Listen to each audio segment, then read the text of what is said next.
Okay, just wanted to talk briefly about diagonal bar chords.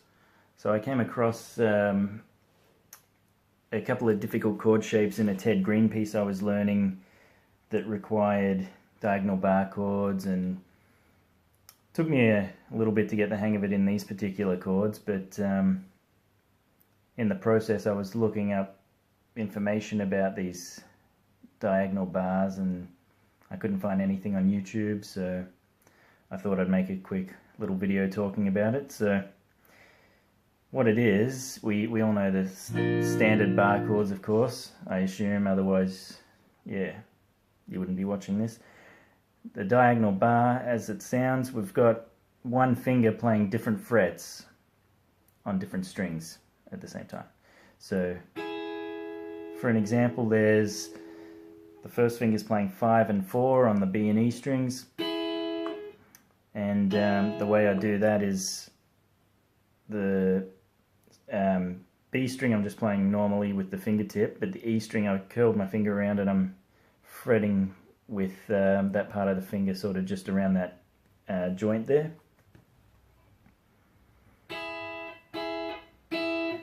And yeah, with that technique there's a few cool voicings that you can play. I've just discovered a few I've just been messing around with, so I'll show you what I've come across, and you know, you can obviously expand on that and come up with more. So to start off with, try your standard D minor chord shape. See if you can do that kind of shape with 2 fingers. So the first finger's on the G and E strings.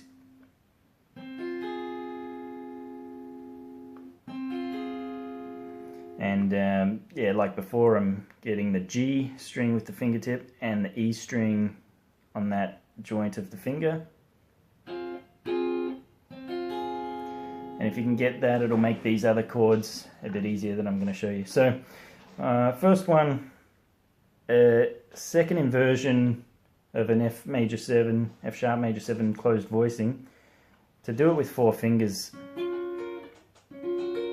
it's nearly impossible. Like, yeah, for me anyway. I don't know if you got longer fingers, that might be easier, but a much easier way to do that is with the diagonal bar. So the first finger gets those 2 notes, and then you get the other 2 with the 3rd and 4th finger.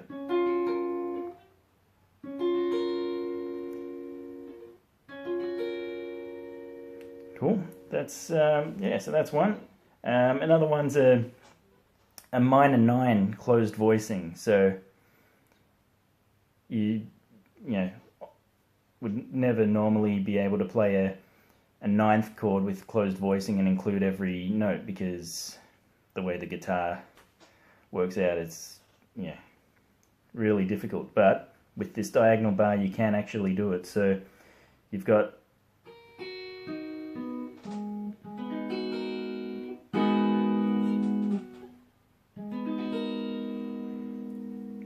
11, 9, 8, 7, 6.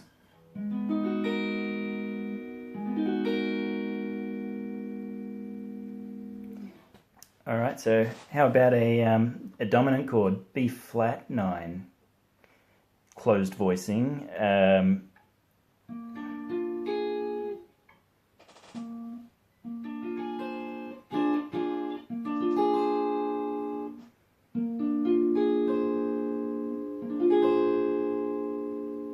Yeah, a couple more. Let's try. So everyone knows the standard C major chord shape. You can do the bar version of that. As a major chord, it's very easy. For the minor chord though, without the diagonal bar, you can't really do it. Well, not on 5 strings anyway, but with the diagonal bar,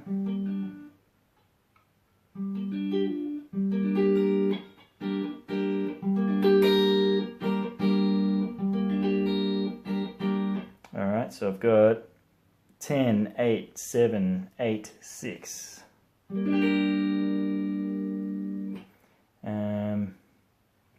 this was another cool one I just came across. So